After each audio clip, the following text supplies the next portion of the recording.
Hey guys, tonight we start with a slow march through medieval daily life, where you probably won't survive a single sunrise.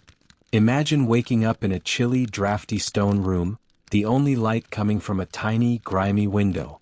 The air smells faintly of damp earth, animal hides, and maybe a hint of yesterday's unwashed laundry because showers?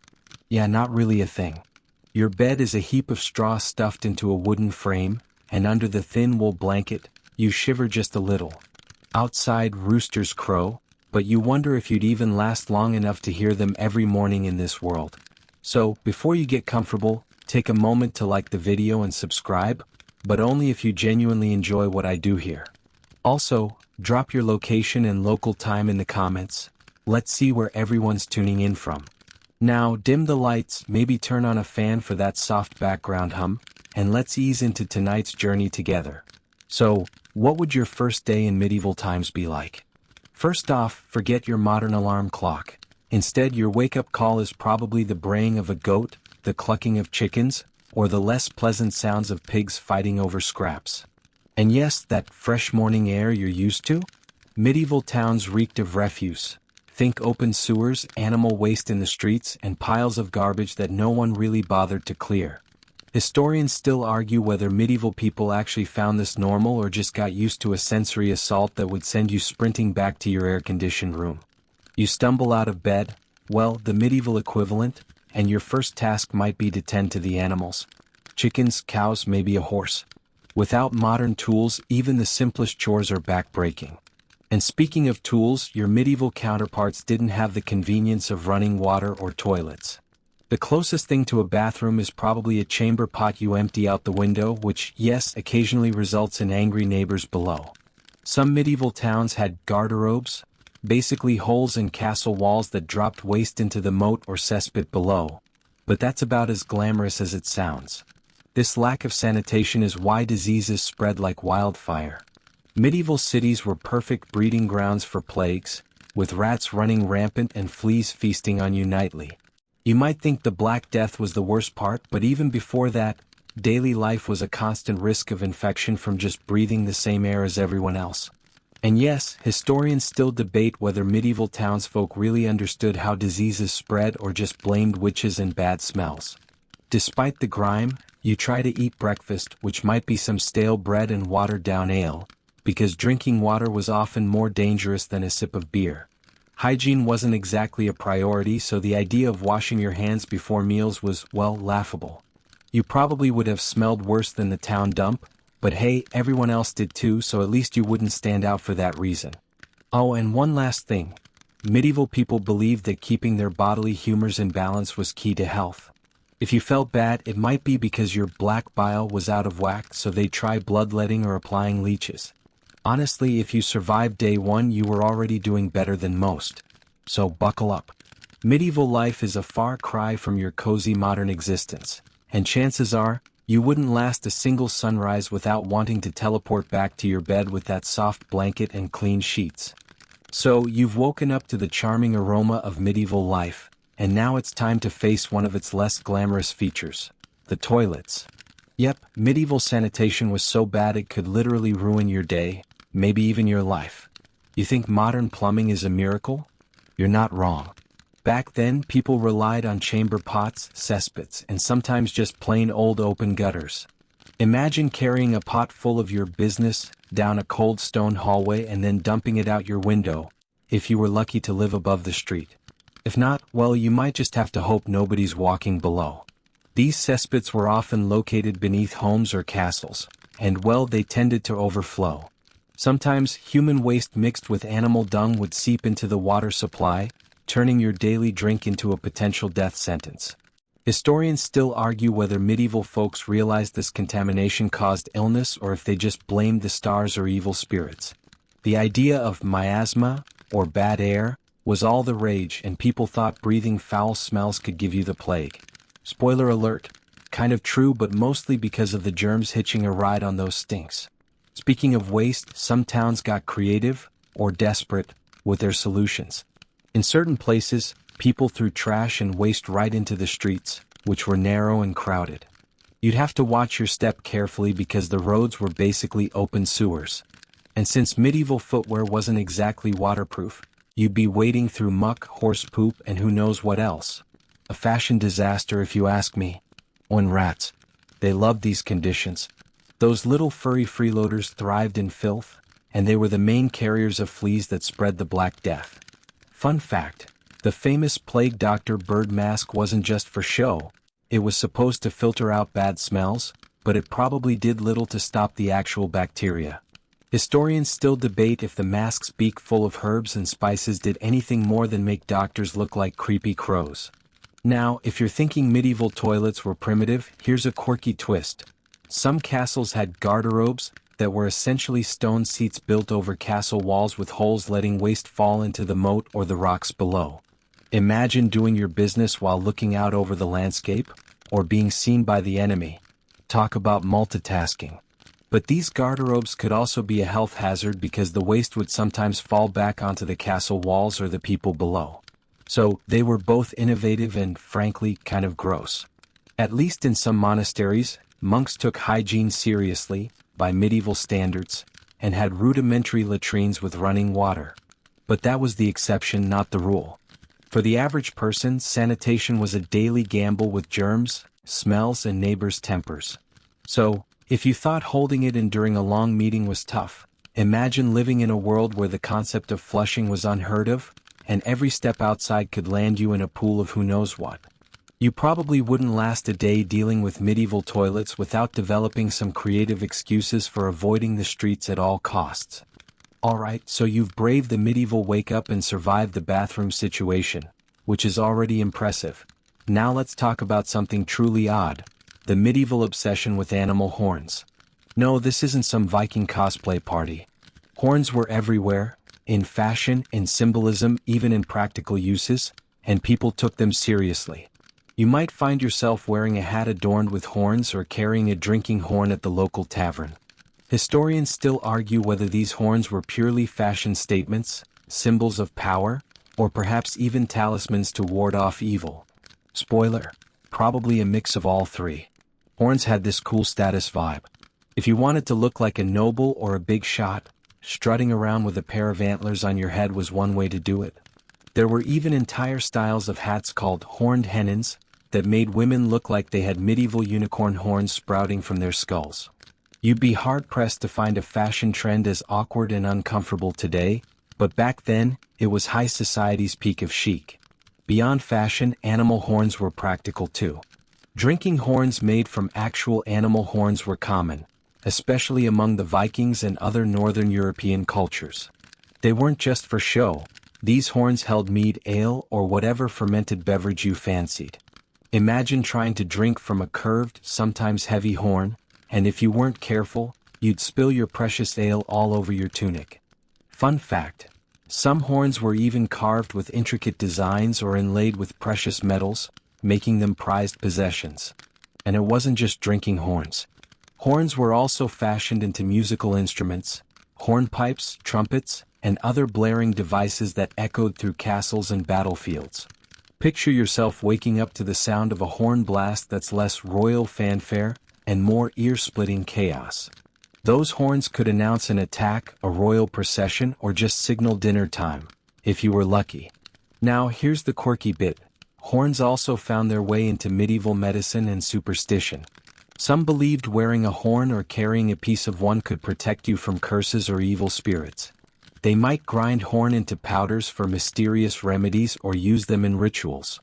Whether that actually worked, historians are still debating the efficacy of such practices, but it sure shows how much people trusted animal parts to hold magical power. Imagine if today's fashion trends were based on mystical powers of, say, plastic water bottles or smartphone cases.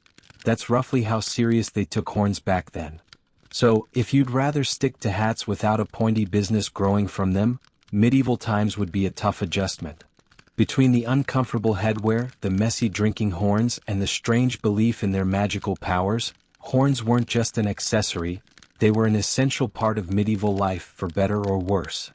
Now that you're wearing your horned hat and maybe nursing a mug of questionable ale, it's time to visit the medieval doctor. But don't expect a soothing spa day or a kind nurse. Medieval medicine? Let's just say it's a wild mix of superstition, guesswork, and some truly bizarre remedies that would make modern doctors raise an eyebrow, or run for the hills. You'd probably cringe at what passes for medical care back then, and historians still argue whether any of it actually helped or just made things worse. The first thing you should know is that medieval doctors believed your body was ruled by the four humors: blood, phlegm, black bile, and yellow bile, and health meant balancing these fluids. If you felt sick, chances are they'd blame an excess or deficiency of one humor. Their solution? Bloodletting. Yes, cutting you open or applying leeches to suck out your precious blood was considered a cure-all. Imagine going to a doctor and leaving feeling even weaker than before because you're now officially drained. But wait, it gets weirder. One popular remedy involved using powdered mummy, yes, actual ground-up Egyptian mummies, as medicine. People thought it had healing powers.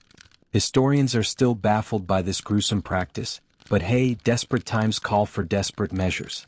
Then there were remedies like using crushed-up bugs, animal dung, or even human urine. Don't worry, you wouldn't have to drink them straight. Usually they were mixed into potions which didn't exactly improve the taste. Medieval doctors also believed in the doctrine of signatures, meaning that if a plant looked like a body part, it might cure ailments related to that part.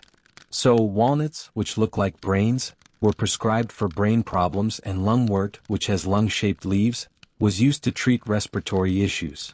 It's a quirky bit of logic, but sometimes it led to useful herbal treatments, and sometimes just wasted your time and money. One of the stranger medieval devices was the urine wheel. Patients would submit a sample of their urine to doctors, who then inspect its color, smell, and sometimes even taste to diagnose diseases. If that's not a bedside manner fail, I don't know what is. Surgery was an even scarier ordeal. Without anesthesia, antiseptics, or understanding of germs, medieval operations were brutal. The barber surgeon, yes, the same guy who cut your hair, might pull teeth or amputate limbs with crude tools. The odds of survival? Slim. Historians still debate how much medieval surgery actually helped or hastened death. So, if you're hoping for a clean, comforting hospital experience, medieval medicine will make you rethink that wish. Between leeches, mummies, and surgical hacks, you'd probably want to just suffer quietly, or better yet, run screaming back to your cozy modern doctor. You might think medieval hygiene was slightly better than their medicine, but nope, showers were rarer than a sunny day and baths were often suspect. Imagine living in a world where washing your body was a luxury, and dirt clung to you like a second skin. Soap existed but wasn't the bubbly, fragrant kind you know. It was mostly made from animal fats and ashes, which probably smelled worse than the grime it tried to wash away. Most medieval people only bathed once or twice a year, sometimes less. The reasons? Besides the labor of heating water and fetching it from wells, there was a widespread fear that water opened your pores to illness and evil spirits. So, staying dry and grimy was actually considered safer. Historians still argue whether this belief was truly widespread or just one of many conflicting ideas floating around. When folks did bathe, it was often a communal event in public bathhouses, which sounds fun until you remember these places doubled as social hubs and sometimes brothels. The mix of people and questionable hygiene meant you might leave feeling dirtier than before. Plus, these bathhouses could be breeding grounds for disease, and they occasionally got shut down by the church or authorities due to moral panic or plague fears. For those who couldn't or wouldn't bathe, dry washing was a thing, rubbing down with cloths, sand, or even vinegar. It didn't sound very refreshing, but at least it was less risky in their eyes. Meanwhile, the rich might dabble in perfumes and scented powders to mask odors, but that was just cosmetic cover-up, not real cleanliness. Remember that crocodile dung sunscreen from a previous story? Well, medieval hygiene had its own share of weirdness. Some believed that rubbing certain animal fats or herbs on the skin could protect against disease or the sun. Not exactly spa material. Clothing hygiene was another mess. People didn't wash their clothes often, sometimes only when the garment was visibly filthy or torn. Instead, they'd air out their clothes or patch them up to last longer. You'd probably smell a bit like a barnyard just by standing near someone. And since laundering was usually a communal, labor-intensive chore, it wasn't something the average peasant looked forward to. Hair hygiene wasn't better. Shampoo wasn't invented yet, and combs were rudimentary. Lice and fleas thrived in unwashed hair, which were just accepted as part of life. Some people shaved their heads to avoid the problem, but bald wasn't always beautiful then. So, if you thought skipping a shower for a day was gross, medieval folks took it to a whole new level. You'd be walking around smelling like a mix of sweat, smoke, and, well, medieval life itself. Surviving in that environment meant building a high tolerance for stench, and hoping your nose didn't betray you. Alright, so you've gotten used to the smell, or at least learned to ignore it. Now let's talk about what's on your plate, or rather what you might be lucky enough to find there. Medieval food was a strange world of stale bread, mystery meats, and a seasoning palette that leaned heavily on salt and occasionally vinegar. You probably wouldn't last a week before dreaming of a fresh salad or even just some decent cheese. Breakfast? Usually some sort of pottage. Think of it as a watery stew made from whatever grains or vegetables were around. Meat was a luxury, often reserved for the rich or special occasions, so the average person's diet was mostly bread, beans, and vegetables, often cooked until they lost any hope of texture or flavor. Historians still argue whether medieval cooks were skilled chefs or just desperate survivalists making do with whatever they could.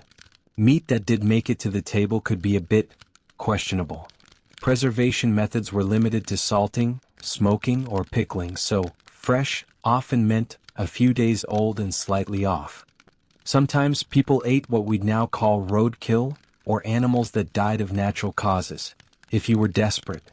And wild game, like deer or boar, was the pride of nobles but not easily accessible to peasants. Fish was more common than you'd think, especially in coastal or river areas, partly because religious fasting rules required abstaining from meat on certain days. Salted fish like cod was a staple, but again it could be pretty tough and salty. Oddly enough, eating fish on fast days was a spiritual thing, but the quality was often poor, so you might have been praying for better food more than anything else. Medieval cooks loved spices, but they were expensive and imported, so only wealthy folks got to sprinkle cinnamon, pepper, or cloves on their food. For peasants, the seasoning came from local herbs and whatever wild greens they could forage. Flavor profiles were simple, but hey, at least the food was filling. One quirky medieval food fact: people often ate with their hands or a single knife, and forks weren't common until later. Imagine trying to stab a slippery piece of meat with just a knife while sitting on a wooden bench. Also, some medieval recipes called for mixing sweet and savory, think meat stewed with dried fruits. You might find this combination either intriguing or downright weird. Medieval bread was a big deal. Different classes had different types. The rich had fine white bread, while peasants ate coarse, dark rye or barley bread that could double as a weapon if thrown.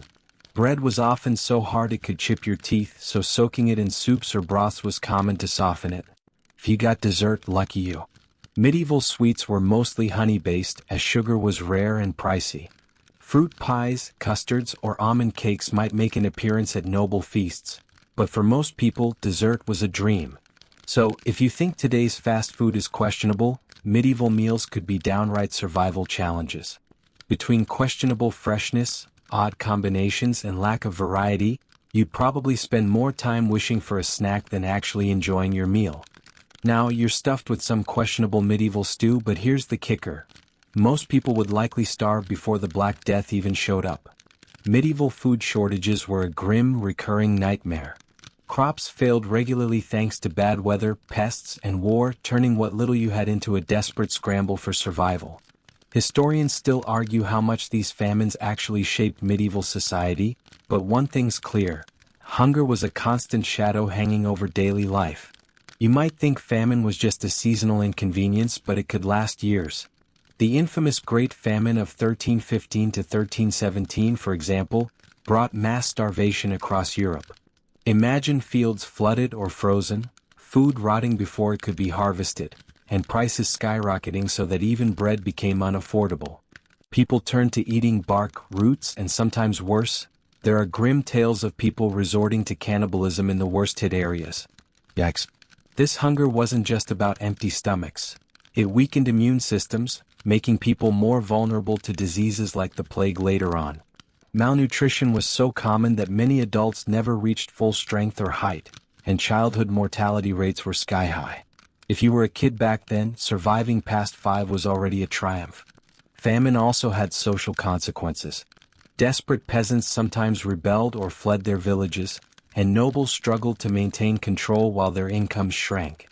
Landowners tried to enforce strict laws to keep peasants tied to the land, but hunger made everyone restless. Some historians still debate whether famines helped fuel social changes or just deepened existing inequalities. Food storage was another problem. Without refrigeration or proper preservation, food spoiled quickly. Grain might be stored in simple granaries that attracted rats, insects, and moisture. Rotten grain wasn't just useless, it could poison you. So, every harvest was a race against time to use or sell your stock before it went bad. On the bright side, medieval people developed some clever strategies: crop rotation, selective breeding of animals, and communal sharing of food in tough times. But even these innovations couldn't prevent the misery of widespread hunger. So, if you think skipping lunch is hard today, imagine the medieval reality where the very next meal wasn't guaranteed, and every bite could mean the difference between life and death. Starving before the plague had even knocked on your door? Yeah, medieval times weren't playing. So, after you've managed to scrounge some food and survive the constant threat of starvation, it's time to get hitched. Medieval weddings, that is. But don't picture a romantic ceremony with flowers and champagne. Medieval weddings were awkward rituals loaded with superstition and sometimes a dash of danger. You might think tying the knot was all about love, but in reality, it was often about power, money, and keeping the family name alive. Historians still argue how much say young people actually had in choosing their partners, or if they had any choice at all. Most marriages were arranged, sometimes when the bride and groom were barely out of childhood. You might be surprised to learn that the actual wedding ceremony could be less about celebration and more about legal contract signing. The whole event was a business deal, sealing alliances between families, ensuring land stayed in the right hands, or settling debts. Romantic love? That was mostly a nice story told in poems, not a real-life necessity. Wedding feasts could be lavish, especially for nobility, but for common folk, the party was often modest and simple, mostly to avoid wasting precious food. Some superstitions were seriously weird. For example, the idea that seeing a bride before the wedding could curse the marriage was taken seriously, so grooms sometimes avoided glimpsing their future wives until the altar. And the custom of throwing rice or grains over the couple was meant to symbolize fertility and prosperity, though you might argue it was just a mess. Childbirth followed soon after the wedding, and this was another area filled with danger and superstition. You'd likely have midwives around, but without modern medical knowledge, both mother and baby faced huge risks. Fun fact: some brides carried lucky charms or wore certain colors believed to protect against evil spirits during labor. Historians debate how effective, or stressful, these beliefs were, but they were definitely part of the ritual fabric. Interestingly, weddings could last several days with multiple ceremonies and festivities.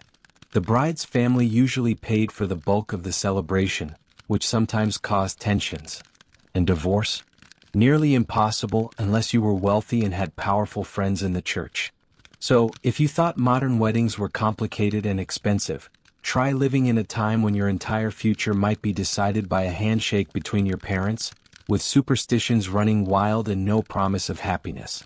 Medieval weddings were more about survival and alliance building than romance, and if you weren't careful, they could set you up for a lifetime of misery, or worse. Okay, you've survived an awkward medieval wedding, now comes the moment no one likes to talk about: childbirth.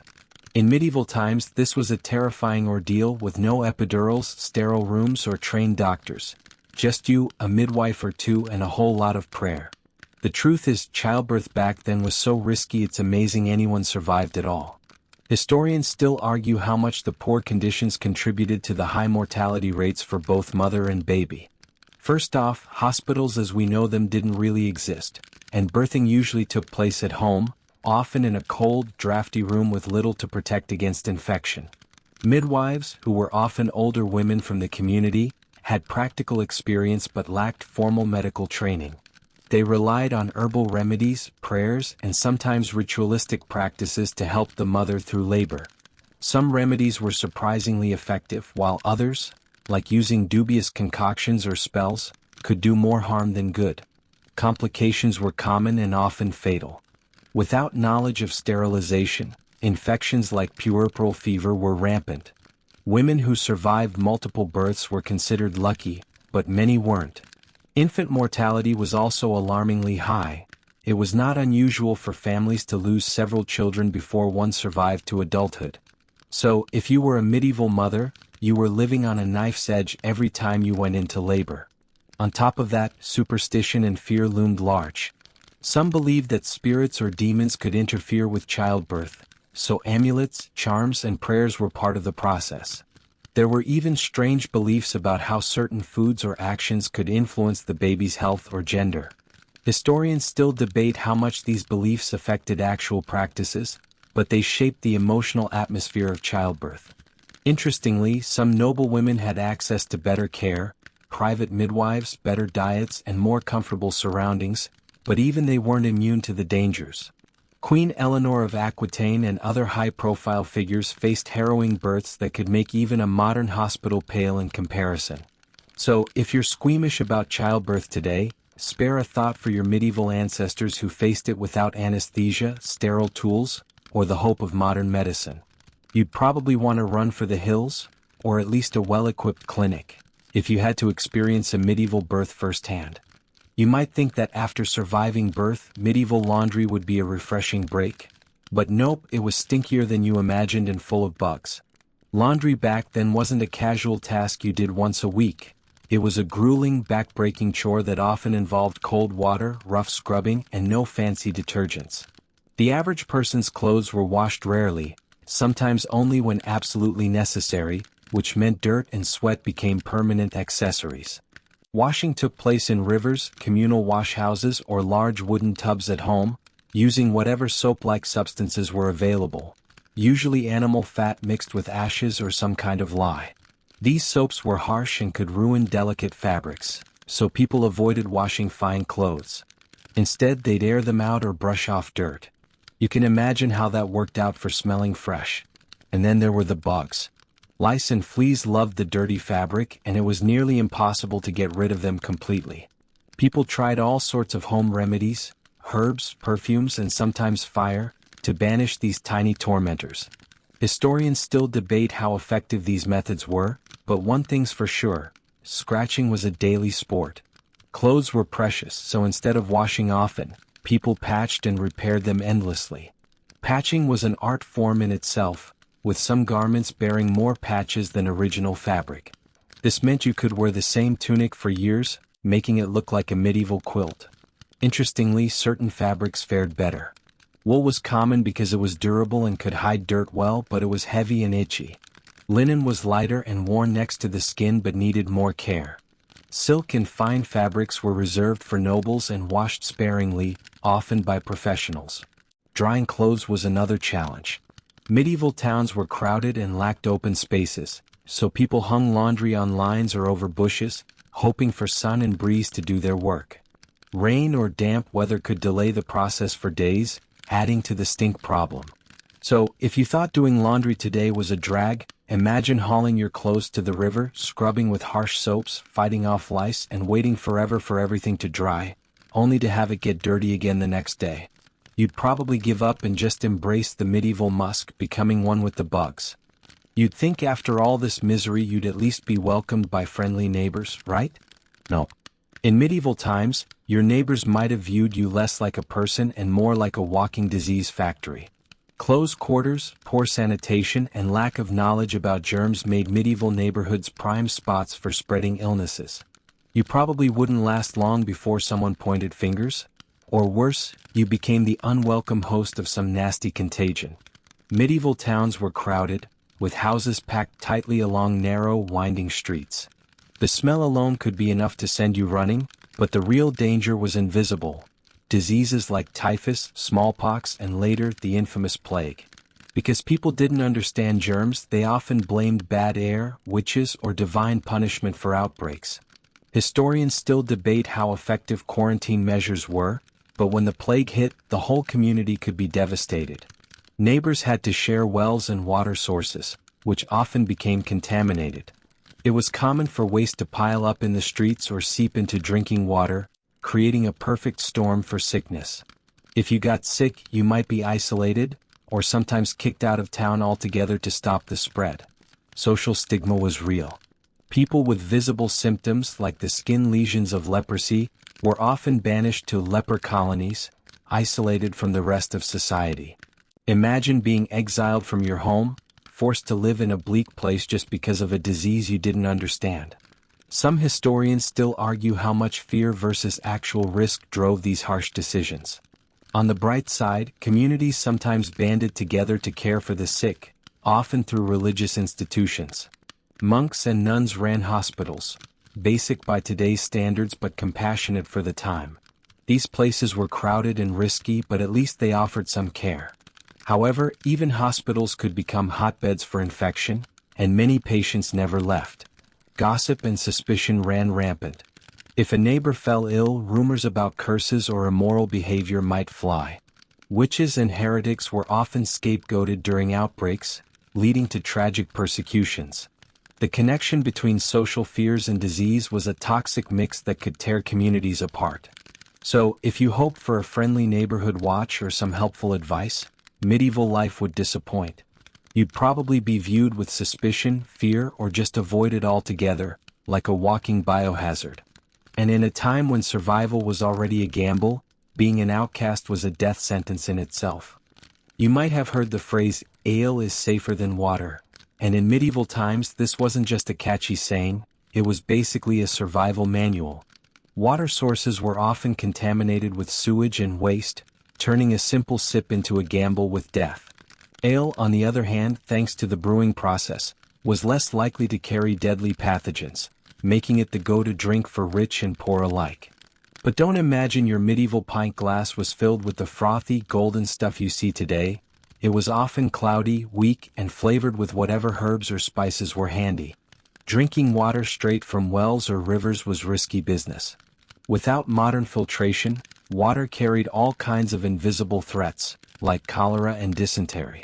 People might have boiled water sometimes, but that wasn't a common practice, especially for the lower classes.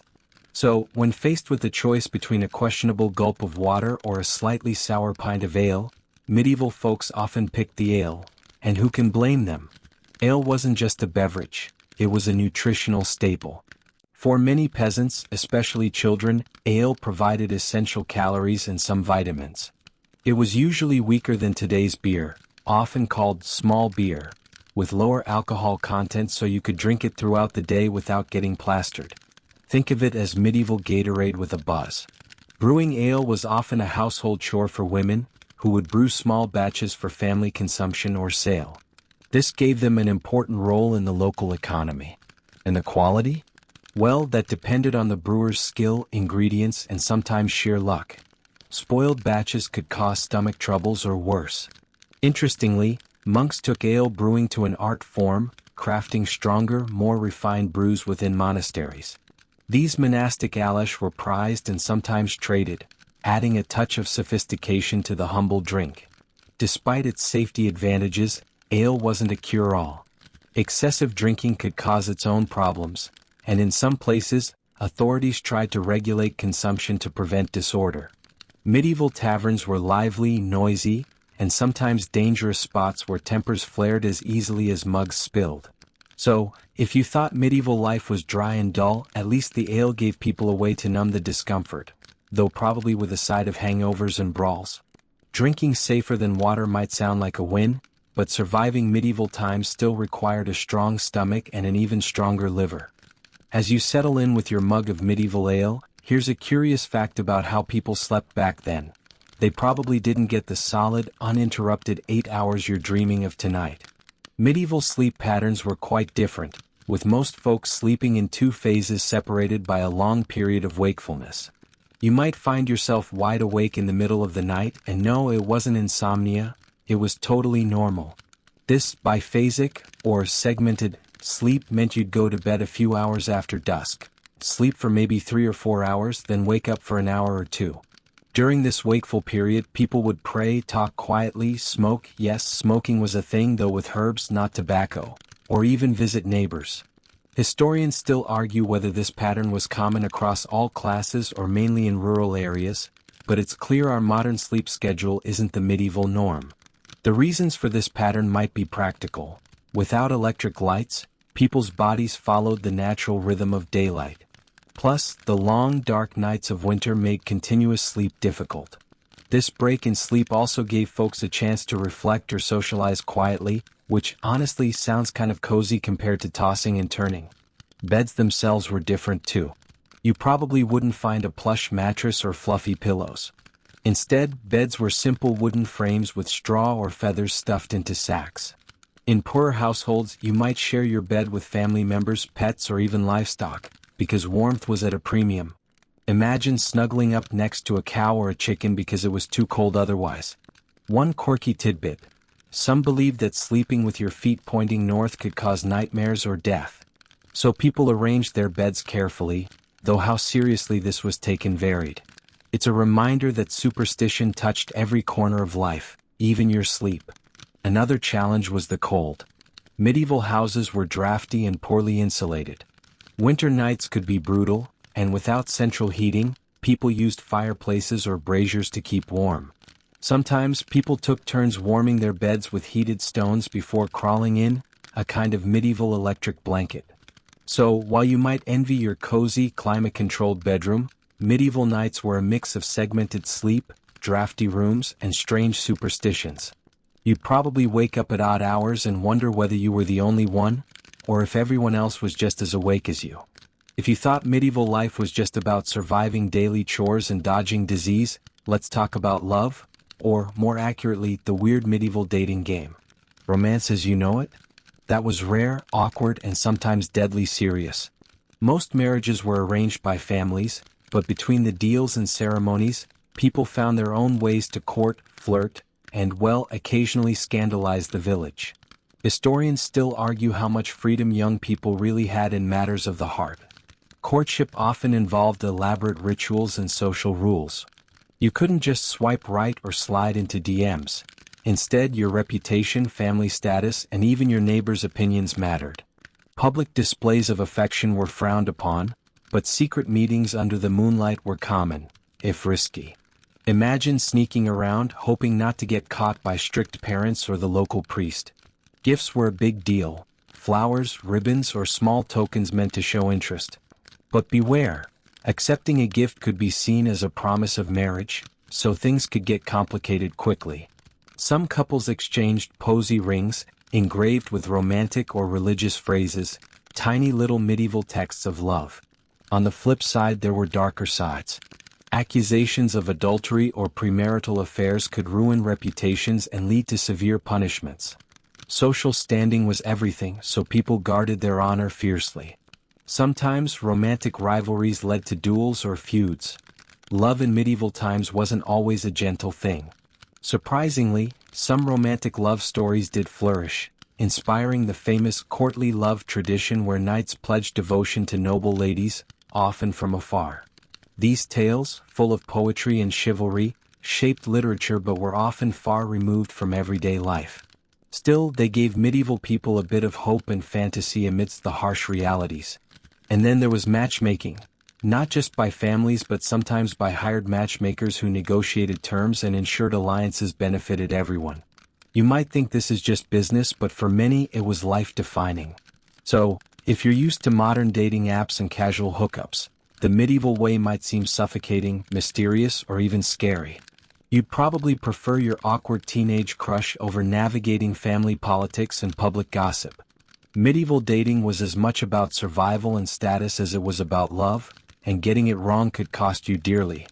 Now that you've navigated the medieval dating maze, it's time to talk about sunlight, a tricky friend and foe in the Middle Ages. You'd think sunlight is a simple blessing, but back then, it was both treasured and feared, wrapped up in health beliefs and superstitions. Too much sun could turn you into a burned, blistered mess, while too little meant vitamin deficiencies and gloomy moods. Historians still argue whether medieval people fully understood sunlight's benefits or just guessed based on myths. For starters, sunlight was a luxury for many.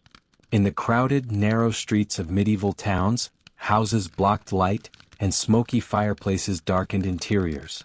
People spent much time indoors or under the cover of hats and veils to protect their skin.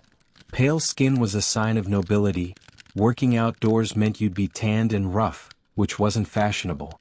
So, ladies wore long sleeves, gloves, and veils to avoid the sun, a look you might find both elegant and impractical. On the health side, too little sun could lead to rickets, a disease causing weak bones, especially in children. But doctors didn't connect this directly to lack of sunlight. Instead, treatments ranged from herbal remedies to, yes, leeches. Vitamin D wasn't on anyone's radar. Interestingly, some medieval folks believed sunlight had spiritual powers. Monks and nuns spent hours praying in sunlight-filled cloisters, thinking it purified the soul. Conversely, darkness and shadows were linked to evil and danger. So sunlight was a kind of double-edged sword, both life-giving and potentially harmful. There was also a weird medieval obsession with the sun's influence on behavior. Astrologers claimed that celestial bodies, including the sun, affected moods and health. If the sun was in a certain zodiac sign, it might mean good or bad luck for your crops, health, or love life. Whether this helped or just added to the confusion is still debated. For workers and peasants, exposure to sun was inevitable, and they bore the brunt of sunburns and heat exhaustion without relief. Protective hats existed but were crude. Imagine working all day under a scorching sun with no sunscreen, except for weird concoctions like mixtures involving crocodile dung, which was supposed to protect skin but probably did more harm than good. So, if you thought today's sunburns were bad, medieval sun exposure came with superstition, fashion rules, and some pretty questionable skin protection methods. You'd likely find yourself juggling between looking pale and avoiding illness, all while hoping the sun didn't cook you alive. After dodging the sun and its strange medieval protections, you might think castles were safe havens, fortresses designed to keep you secure. But medieval prisons? Not quite the hotels you might imagine. If you ever found yourself locked up, brace yourself for a grim experience that was more about punishment and neglect than rehabilitation. Prison wasn't a place you wanted to visit, and historians still argue whether medieval incarceration was meant as justice or cruelty. Unlike today's structured prisons, medieval jails were often dank, dark dungeons beneath castles or town halls. They were designed to hold prisoners temporarily before trial or execution, not for long-term stays. Conditions were awful: cold stone walls, little ventilation, and barely any light. Rats and insects were constant companions, and the air was thick with the stench of human waste. Food was sparse and lousy, often stale bread and water, sometimes not even that. Prisoners were responsible for their own survival, relying on family or charity to bring extra food. Without proper nutrition or hygiene, sickness spread quickly. Some inmates died simply from neglect. Torture chambers were sometimes attached or nearby, where confessions were extracted through terrifying methods. Though not all prisoners faced torture, the fear of it was enough to keep many silent. Historians still debate how widespread torture was and whether it was effective or just brutal spectacle. Security was surprisingly lax by modern standards. Escape attempts were common, aided by bribed guards or loose bars. Stories of prisoners slipping away through secret tunnels or bribes abound, but many never made it past the guards' swords. If you were accused of a crime, the judicial process was often slow, corrupt, and heavily influenced by social status. Nobles might be held in relative comfort, while commoners suffered harsh treatment. Punishments ranged from fines and public humiliation to execution. Despite the grim reputation, some medieval towns had specialized prisons with slightly better conditions, but these were exceptions. For most, prison was a place of despair and uncertainty. So, if you thought modern jails were harsh, medieval prisons took neglect and cruelty to a whole new level. You wouldn't last long in those cold, damp cells without losing your mind, or worse. Now, you might have heard the whispers about medieval torture, and yes, it was a dark art, often designed to terrify more than heal. But historians still debate its purpose. Was it really about justice or just public spectacle and control? Whatever the case, if you found yourself on the wrong side of the law, medieval torture was less about fairness and more about pain, and chances are you wouldn't last long. Torture devices ranged from the infamous rack, stretching your limbs until they threatened to snap, to the Iron Maiden, a gruesome coffin lined with spikes. The creativity of cruelty was seemingly endless. Sometimes, the mere threat of torture was enough to force confessions, often false because no one wanted to suffer those horrors. Public executions and tortures were events where townsfolk gathered, a grim form of medieval entertainment. It sent a clear message: break the law and this is your fate. Whether this was effective deterrence or just a way to feed the crowd's morbid curiosity is something scholars still debate. Interestingly, some tortures were gender-specific. Women accused of witchcraft might face different, sometimes less physically brutal, punishments but often accompanied by social humiliation and ostracism. The paranoia about witches led to thousands of tragic deaths, with the church deeply involved in these persecutions. Despite the horror, some rulers tried to regulate torture, believing it should be controlled and only used under specific circumstances. But enforcement was spotty and abuses were rampant. So, if you thought law enforcement was tough today, medieval torture was a nightmare you wouldn't want to imagine, let alone experience. It was a system designed to break bodies and spirits, often with little regard for truth or justice. You'd think medieval shoes were just simple foot coverings, but nope, they could slowly ruin your feet and mood in the most unpleasant ways. Forget comfy sneakers. Medieval footwear was often stiff, poorly fitted, and made from rough leather. If you thought your shoes pinched, medieval boots were more like torture devices. Historians still argue whether people accepted the pain as normal or just gritted their teeth and walked on. Most peasants wore basic shoes called turn shoes, made from a single piece of leather stitched inside out, a clever design for durability but not for comfort. Nobles might have fancier shoes, sometimes decorated with points so long they nearly dragged on the ground. These polaines were so impractical that some rulers tried to ban them, calling them a health hazard. Imagine tripping over your own shoes on cobblestone streets. Ouch. Feet hygiene was another nightmare. Without regular washing, people's feet were breeding grounds for infections and fungus. Wearing the same shoes day after day, often without socks, meant sweat and dirt built up into a pungent mess. Blisters, sores, and even gangrene were common. If you got a foot infection, it could lead to serious illness, or worse. Some people went barefoot, especially children, risking cuts and bruises on the rough terrain. Others wrapped their feet in strips of cloth or wore simple sandals during warm months. But none of these options were ideal. Shoemaking was a skilled craft and cobblers were valued artisans.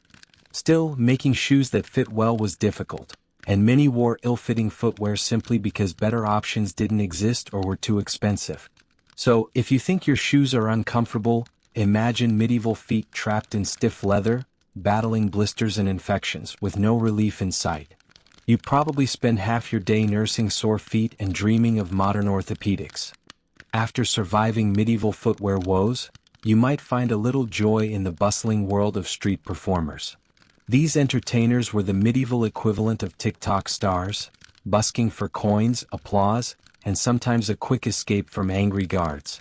Their odd talents and lively acts brought much-needed distraction to the grim daily grind. But beware, not all performances were family-friendly, and historians still debate how much freedom these performers really had. Medieval street performers came in many forms: jugglers tossing flaming torches, musicians playing lutes or pipes, acrobats flipping through the air, and jesters spinning jokes that sometimes dared to mock the powerful.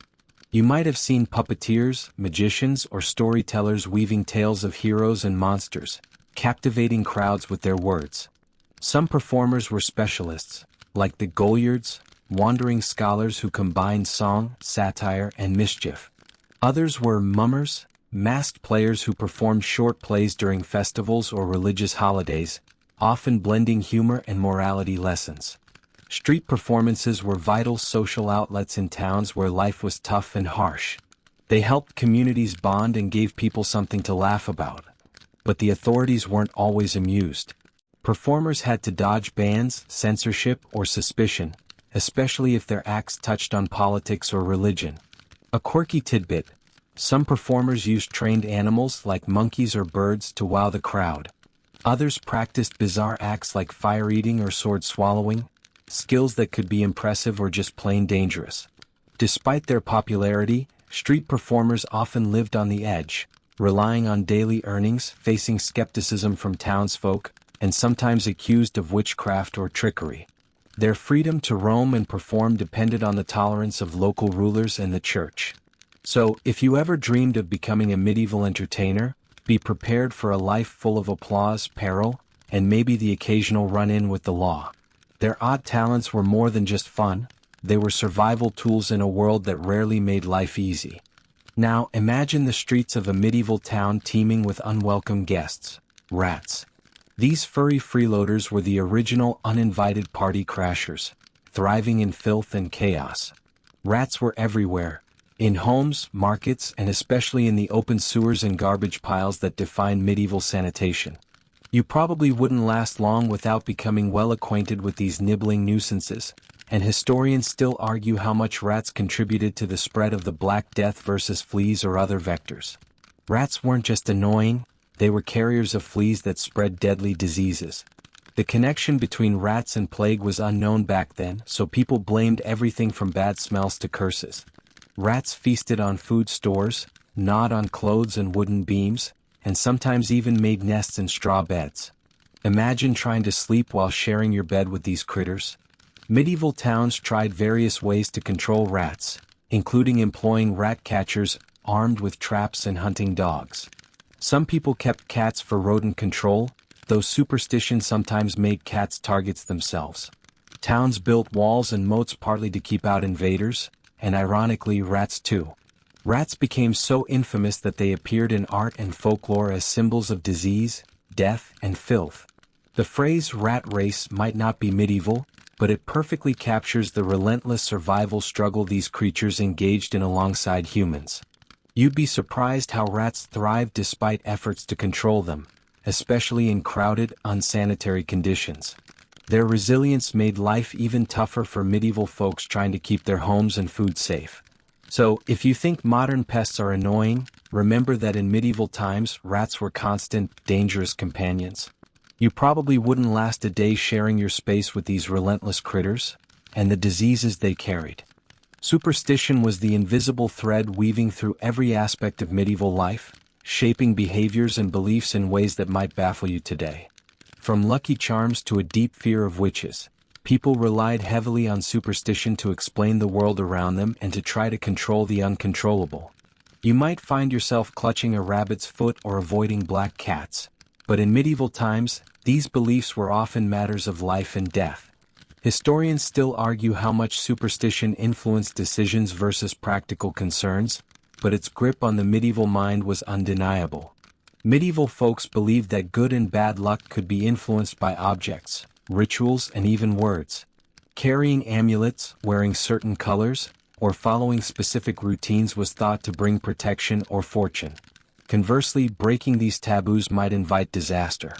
For example, walking under ladders, spilling salt, or breaking mirrors were seen as serious omens. You'd have to be careful not to offend unseen forces that could wreak havoc on your life.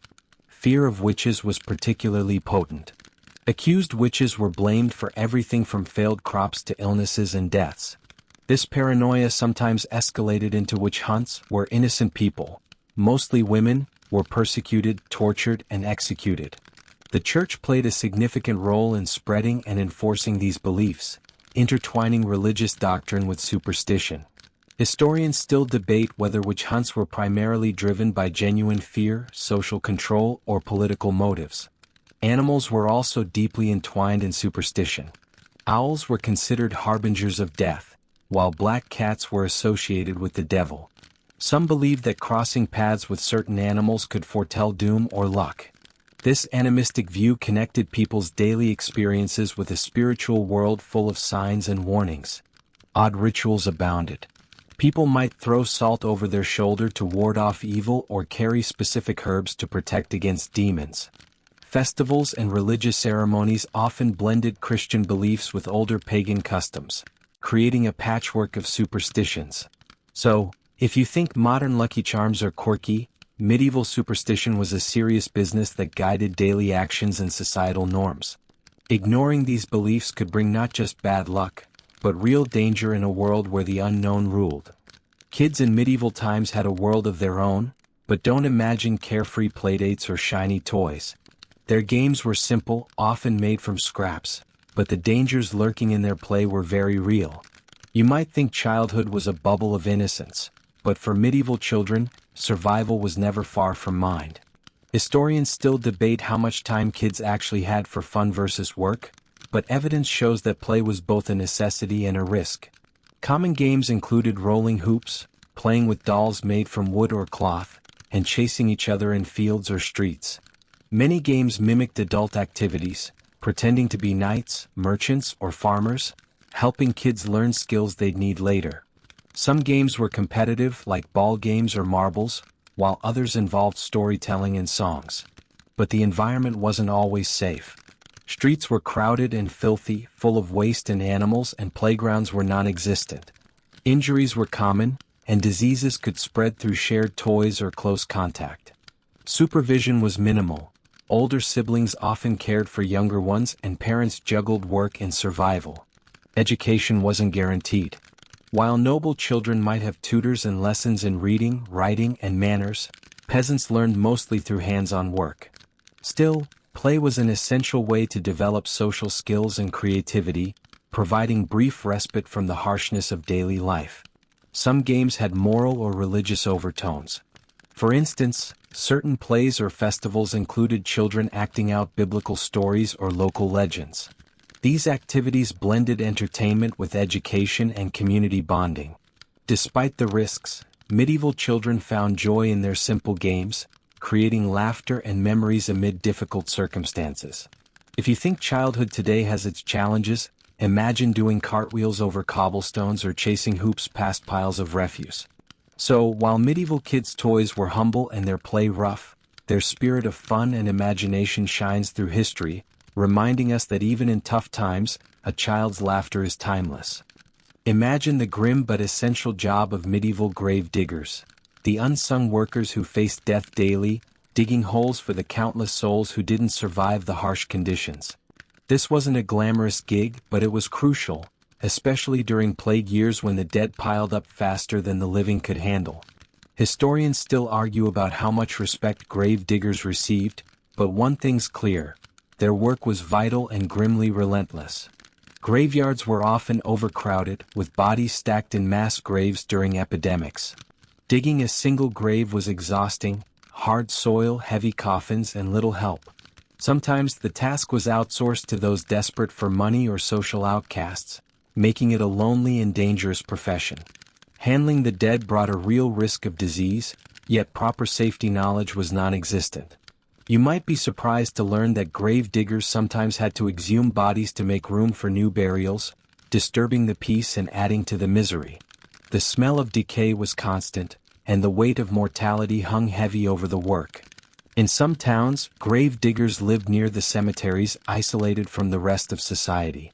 Despite the darkness, medieval graveyards were also places of community and reflection. People visited to mourn and remember, with rituals and prayers to honor the departed.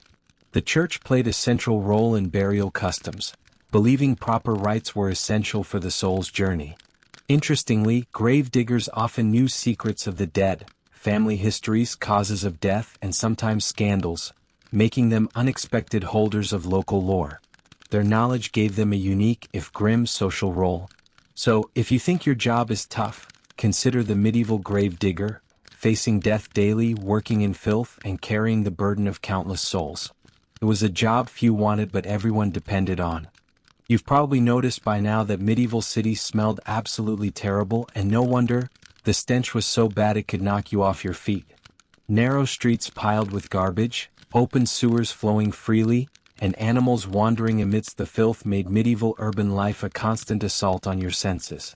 You'd have to build up a serious tolerance for odors or just hold your breath whenever you stepped outside. Historians still argue how much the awful smells contributed to health problems or just made life miserable. Garbage disposal was primitive at best. People threw trash, food scraps, and waste directly into the streets or nearby rivers. Sometimes it was collected, but often it just piled up, creating breeding grounds for flies, rats, and disease. This filth wasn't just a nuisance. It was a vector for illnesses like cholera and dysentery, spreading rapidly through the crowded populations. Smoke from hearth fires added to the haze, creating a thick, choking atmosphere.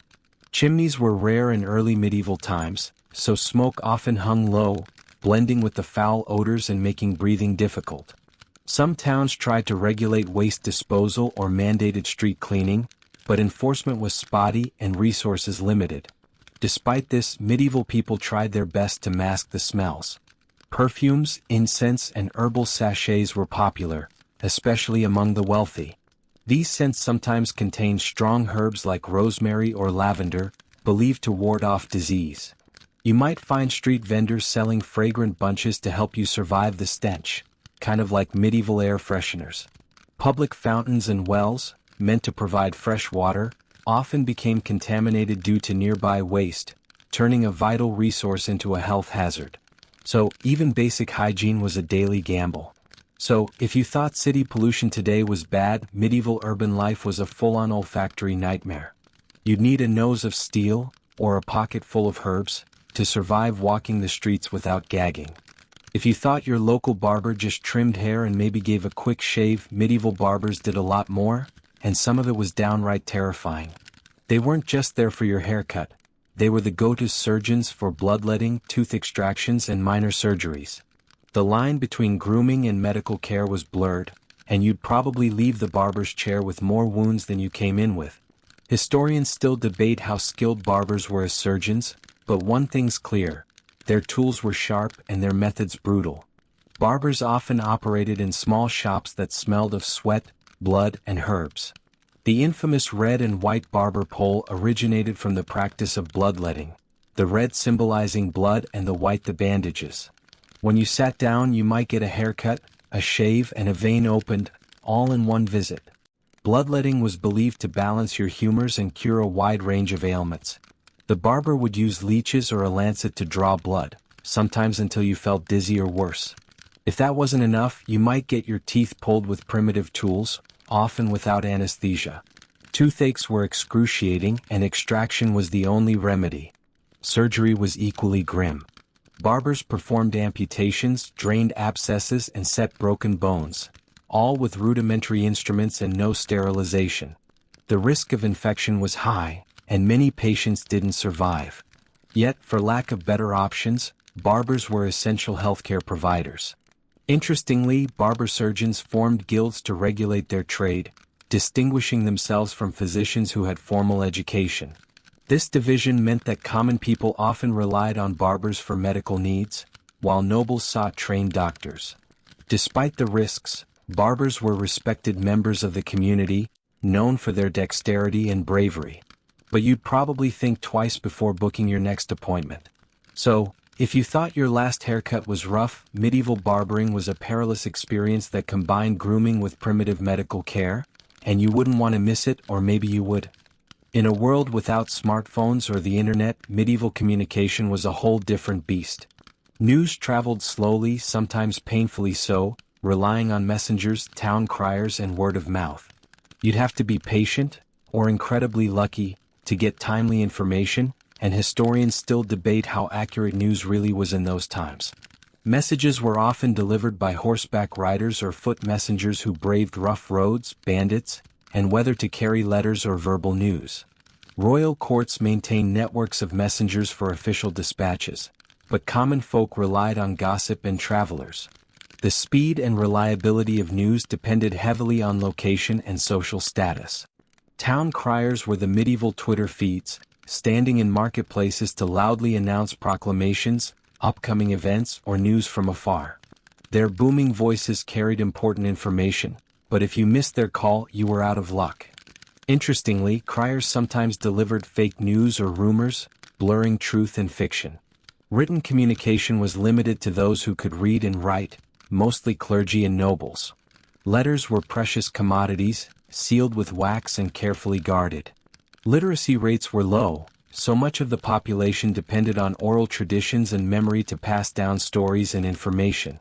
Travelers and merchants also played a crucial role, spreading news as they moved between towns and regions. But their tales could be exaggerated or distorted. making medieval news a mix of fact, fiction, and folklore. In times of war or plague, communication networks became vital but were often disrupted, leaving communities isolated and vulnerable. Some historians still argue about how these communication gaps influenced events like the spread of the Black Death or political rebellions. So, if you're used to instant updates, medieval communication was a slow, uncertain game of whispers and shouts. You'd probably spend more time wondering what was really happening than knowing for sure. Medieval maps might look like the world's earliest fantasy art, filled with dragons, sea monsters, and weird geography that would confuse even the most seasoned traveler. These maps weren't just practical tools. They were a mix of imagination, religious symbolism, and limited knowledge. You'd probably get lost trying to navigate with one, and historians still debate how much these maps reflected real exploration versus myth. Most medieval maps, called Mappa Mundi, centered Jerusalem or the Christian world, placing it at the middle of the universe. Edges of the maps often featured monstrous creatures or uncharted lands labeled as "Here be dragons," warning travelers of unknown dangers. It was as much about storytelling as geography. Cartographers relied on travelers' tales, religious texts, and earlier maps that were often inaccurate. They included places that didn't exist or exaggerated features to fit theological or political views. For example, some maps showed paradise in the east or imagined vast seas separating continents. Despite their flaws, these maps were important for navigation, education, and religious purposes. They helped people conceptualize the world, even if they couldn't use them to plot a precise route. Sailors and merchants often had more practical, simpler maps or charts focusing on coastlines and ports. A quirky fact: some maps included detailed illustrations of cities, animals, and even mythical beings alongside geographic features, turning the map into a visual encyclopedia of the medieval mindset. So, if you're expecting GPS accuracy, medieval maps were more like medieval comics, full of mystery, legend, and a little bit of real geography. You'd probably want a modern atlas before setting off on any journey. You might assume monks in medieval monasteries just spent their days praying and copying manuscripts, but their role in preserving, and sometimes twisting knowledge was crucial. These cloistered scholars safeguarded classical texts, religious writings, and scientific treatises during times when much of Europe was in turmoil. Without them, who knows if we'd have survived to modern times with so much wisdom intact. Historians still debate how much monks added or altered during copying, but their impact on knowledge transmission is undeniable. Monks worked in scriptoriums, quiet rooms dedicated to painstakingly hand-copying books. The process was slow and exacting, with scribes using quills and ink made from natural materials.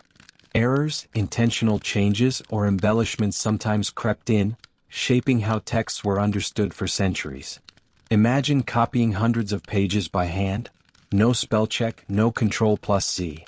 Beyond preservation, monks also contributed original works, theological treatises, chronicles of history, and scientific observations. They maintained libraries that were hubs of learning in an otherwise illiterate world. Monasteries became centers of education and culture, teaching reading, writing, and arithmetic to novices and sometimes local youth. However, their work wasn't free from bias. Monks often filtered knowledge through religious lenses, emphasizing moral lessons and Christian doctrine. Some classical texts were censored or altered to fit church teachings. This shaping of knowledge has scholars debating how objective medieval scholarship really was. Monks also engaged in practical sciences, like agriculture, brewing, and medicine, applying knowledge that benefited their communities. Their herbal gardens supplied remedies, and their innovations in farming helped sustain populations. So, if you think of medieval monks as just praying hermits, think again. They were preservers, educators, and sometimes editors of the world's knowledge, balancing faith and scholarship in ways that shaped history. You might chuckle at medieval hats, but these weren't just fashion statements. They were loud, pointy, and packed with social meaning. Wearing a horned hennin or a massive feathered cap wasn't just about style. It screamed your status, wealth, and sometimes your marital situation. Imagine walking down the street with a hat so tall it blocks the view of the poor soul behind you. Historians still argue how much practicality played into these designs versus sheer showmanship. One of the quirkiest trends was the pelaine, a shoe with a ridiculously long pointed toe. Yes, that's footwear, but the hats matched the absurdity. Ladies wore tall cone-shaped hennons, sometimes with flowing veils that could knock over anyone passing by. Gentlemen sported caps with feathers or metal decorations. The bigger and flashier the hat, the higher your social rank, or your desire to impress. Hats also conveyed messages.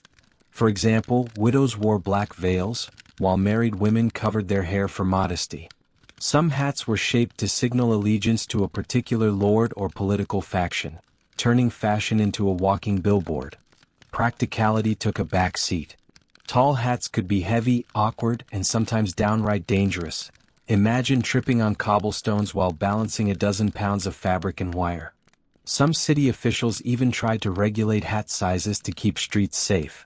Despite the impracticality, hats were essential for medieval identity. They differentiated classes, indicated professions, and allowed subtle communication in a time when words were sometimes risky. So, if you think your winter beanie is cozy, medieval hats were extravagant, status-packed crowns you'd either love or hate to wear. You wouldn't last long in society without knowing how to wear and read them. Navigating medieval markets was a whole adventure in itself, especially since merchants hustled without modern banking or PayPal. You'd find yourself bartering, bargaining, and maybe even bribing your way to a deal, all while dodging pickpockets and keeping an eye on counterfeit coins. Historians still debate how organized these markets really were, but one thing's for sure: medieval commerce was messy, risky, and sometimes downright cutthroat. Money wasn't always coins. Sometimes you traded goods directly, chicken for cloth or grain for tools, because coins were scarce, especially for peasants.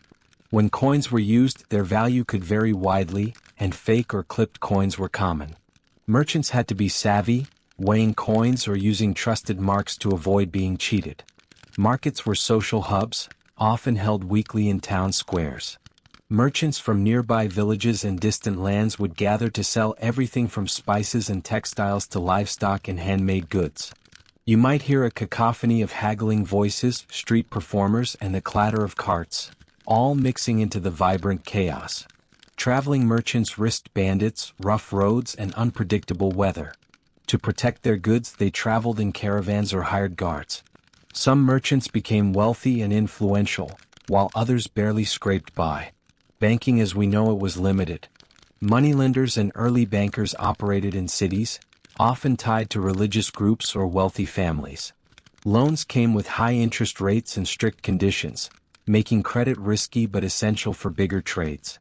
Surprisingly, some merchants used clever accounting methods and letters of credit, early forms of financial instruments, to conduct business over long distances. This sophistication laid the groundwork for modern commerce. So, if you think haggling online is tricky, medieval markets were a real-life hustle. You'd need sharp wits, a strong voice, and maybe a good sword to survive the marketplace. Welcome to the medieval world of medicine's humors. 4 bodily fluids that supposedly controlled your health and personality. Blood, phlegm, black bile, and yellow bile weren't just gross words. They were believed to shape your very being. If you felt off, chances were your humors were out of whack, and the cure was to rebalance them. This idea ruled medicine for centuries, and historians still argue about how much it helped or harmed patients. Blood was associated with a cheerful, optimistic temperament, but too much blood supposedly led to reckless behavior. Phlegm made you calm but sluggish. Black bile was linked to sadness and depression, and yellow bile caused anger and aggression. Sounds like a medieval mood ring, right? Treatments aimed to restore balance. If you had too much blood, you'd get bloodletting, too much black bile, and you might be prescribed purging or special diets. Leeches were popular for sucking out excess blood, while herbal concoctions targeted specific humors. It was a system that tried to make sense of illness in an era without germs or microscopes. Doctors also looked at symptoms through the humor lens. Fever might mean excess blood, while coughing could be a sign of too much phlegm. This framework guided diagnosis and treatment, even if the logic seems flawed today. Despite its inaccuracies, The humor theory influenced medicine well into the Renaissance and shaped medical education. It also linked physical and mental health, a concept modern medicine is only now fully appreciating. So, if you think your mood swings are confusing, medieval folks believed they were bodily fluids misbehaving. You probably spend a lot of time at the barber surgeon getting bloodletted or drinking dubious potions, hoping to get your humors right. If you think medieval times were all about grim survival, you'd be surprised by the variety of sports and games people played. From violent competitions to oddly fun pastimes, medieval sports were a way to blow off steam, display strength, and sometimes settle disputes. But don't imagine spectator seats and referees. The rules were flexible and injuries were common. Historians still debate whether these games were mainly for entertainment, training, or social bonding. One popular sport was mob football, a chaotic game with few rules played between neighboring villages. The goal?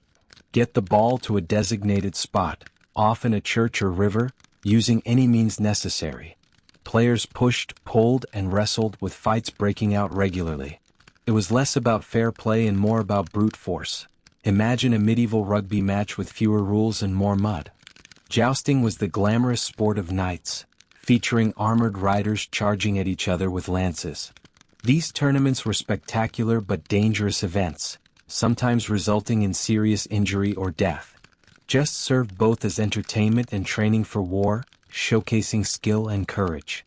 Other games included archery contests, wrestling, and hunting, which tested strength and skill.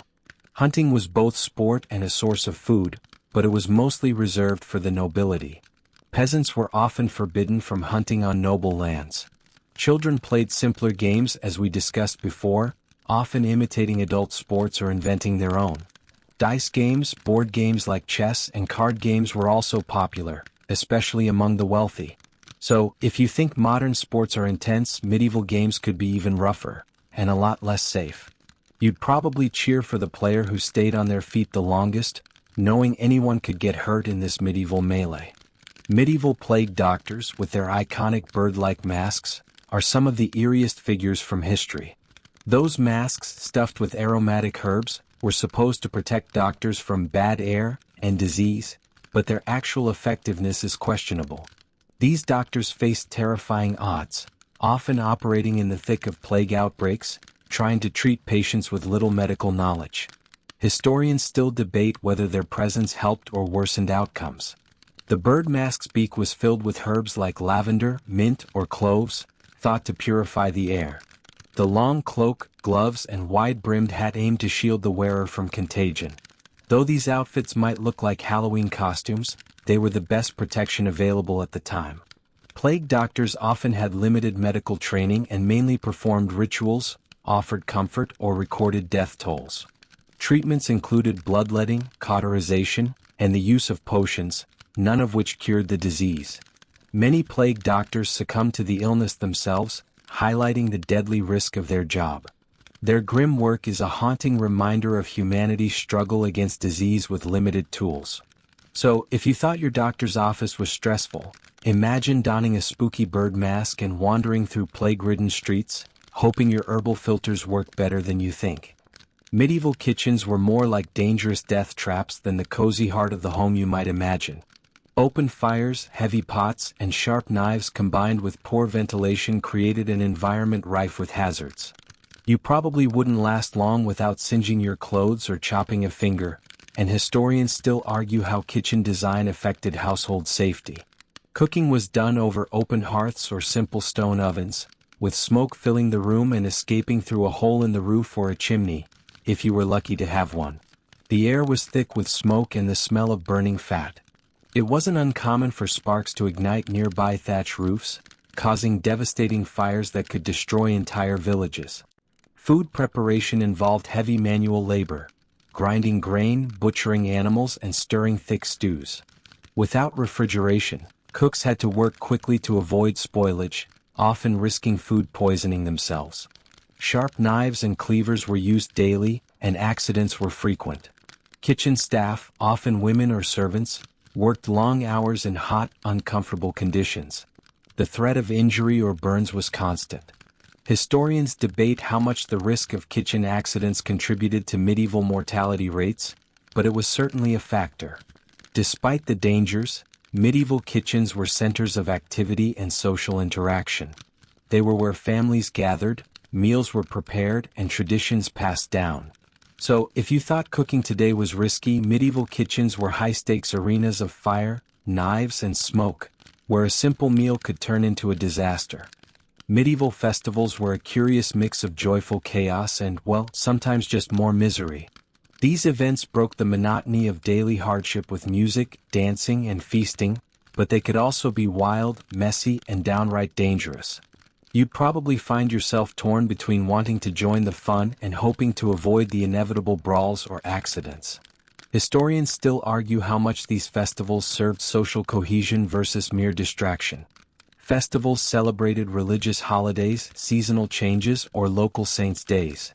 Processions wound through towns, with participants wearing colorful costumes, masks, and sometimes carrying relics. Markets buzzed with vendors selling food, crafts, and sometimes less savory goods. Music and dancing were central. Minstrels and troubadours performed, encouraging everyone to join in. Traditional dances ranged from formal group steps to rowdy circle dances that could spill into friendly fights. Alcohol flowed freely, sometimes leading to drunken chaos. Competitions and games were common, from archery contests to mock battles and wrestling. These provided entertainment but also tested strength and skill, often leading to injuries. Religious rituals mingled with pagan customs, creating a patchwork of beliefs and practices. Some festivities included bizarre traditions like throwing rotten vegetables or chasing animals through the streets.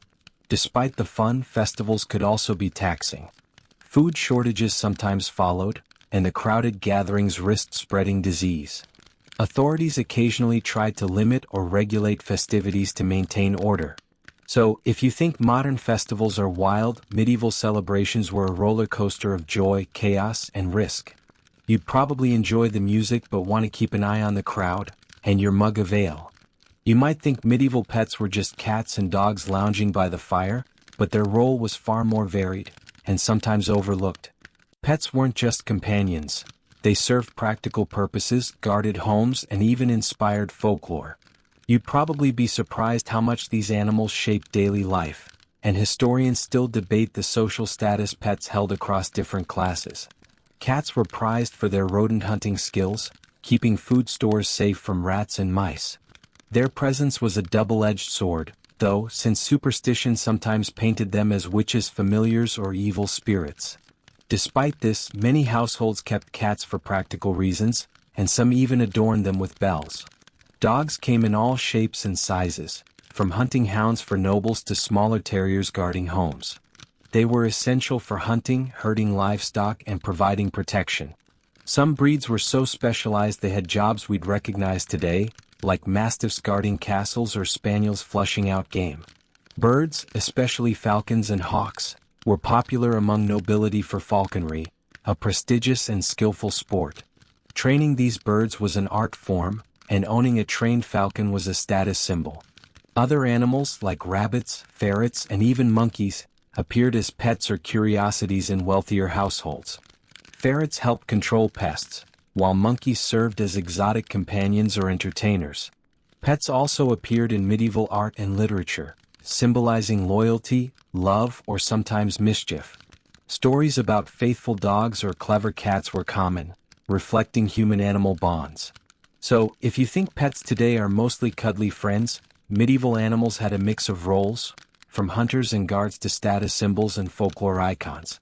You'd probably rely on your cat more than you'd expect and maybe give your dog a job to do. When you think of medieval castle walls, you might picture towering fortresses protecting kings and queens from invading armies.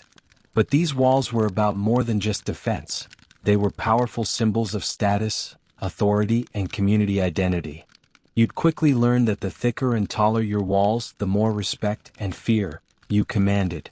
Historians still debate how effective some walls truly were in battle versus their psychological impact. Castles, town walls, and city gates marked boundaries, controlling who came and went.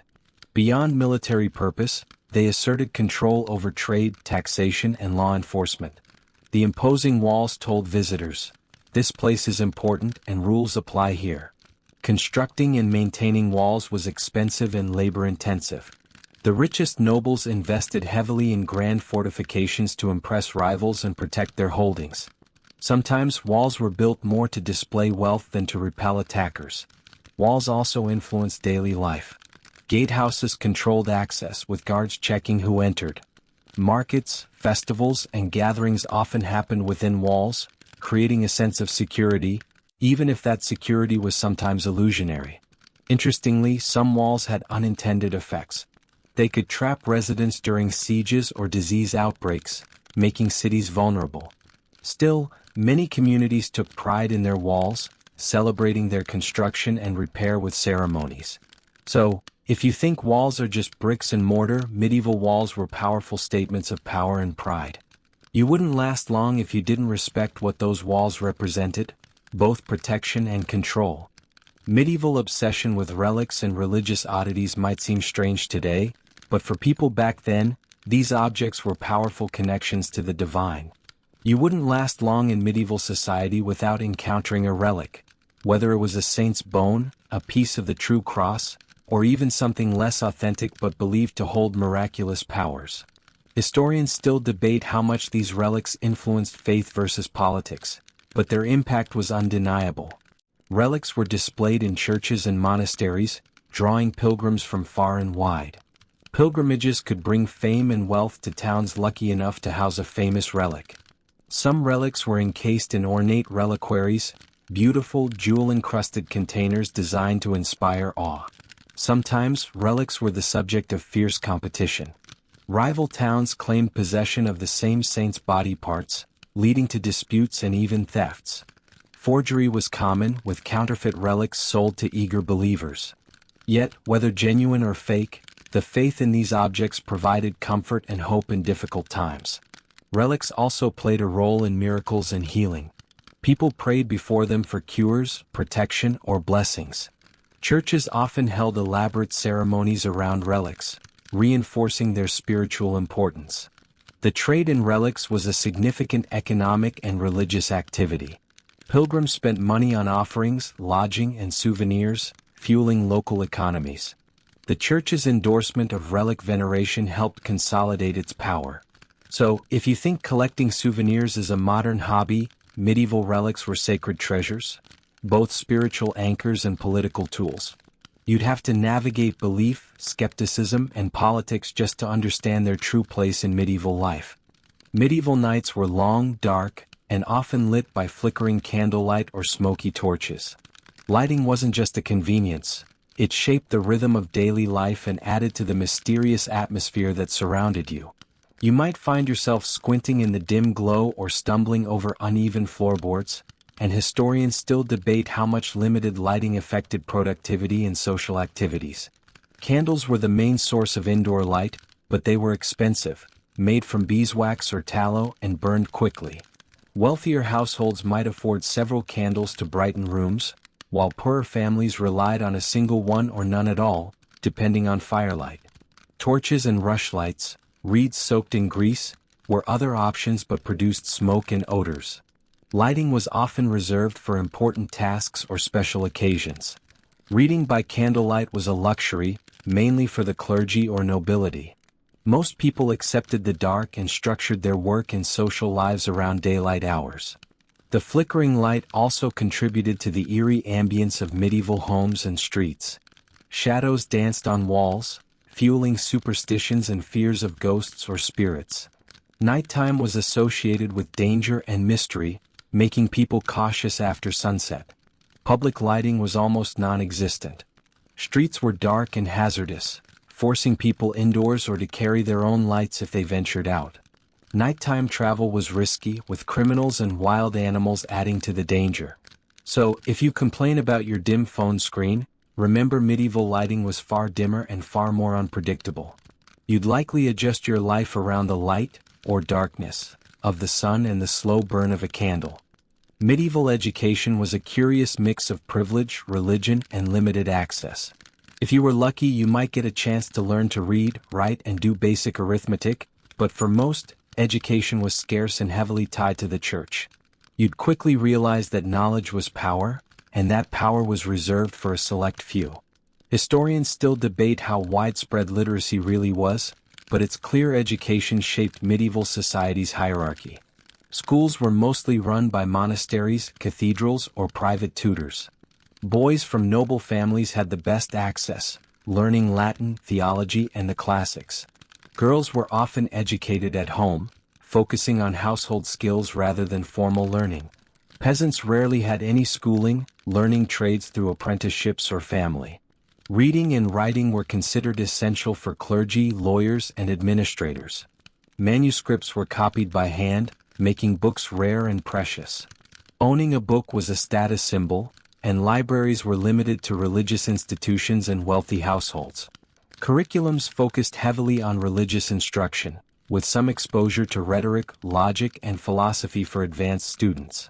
Scientific knowledge was limited and often intertwined with theology. Education also served social control, reinforcing the existing order and church authority. Literacy wasn't encouraged for the masses, partly out of fear it might lead to questioning or dissent. So, if you thought school was tough, medieval education was a privilege you had to be born into.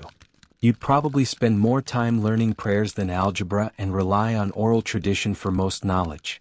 Medieval money was as confusing as it was vital.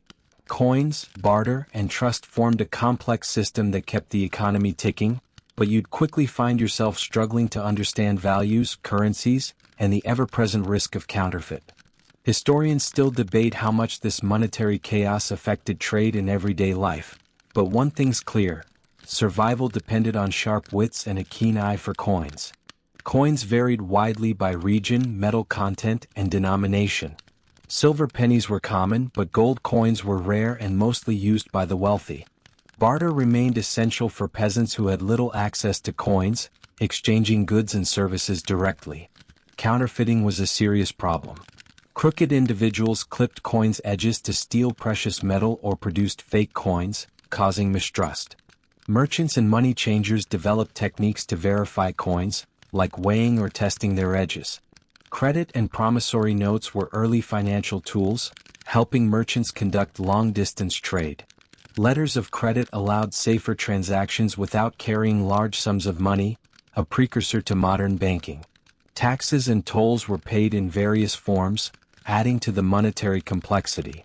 Nobles and monarchs often debased coinage, reducing precious metal content, to stretch resources, leading to inflation and economic instability. So, if you think modern currency is tricky, medieval money was a wild ride of barter, coinage, fraud, and financial innovation. You'd need a sharp mind just to keep your purse from being lighter than you expected. Traveling in medieval times was a slow, uncomfortable, and risky affair that would test your patience and resilience. Roads were often little more than dirt tracks, muddy and uneven, with few signs or guides to help you navigate. You'd have to be prepared for delays, bad weather, and all manner of unexpected obstacles, and historians still debate how travel conditions influenced trade and cultural exchange. If you traveled by foot or horseback, expect long days on the road with little comfort. Inns and way stations were few and far between, often crowded and dirty. Food and clean water were not guaranteed, and you might share your room with other travelers, or even local pests.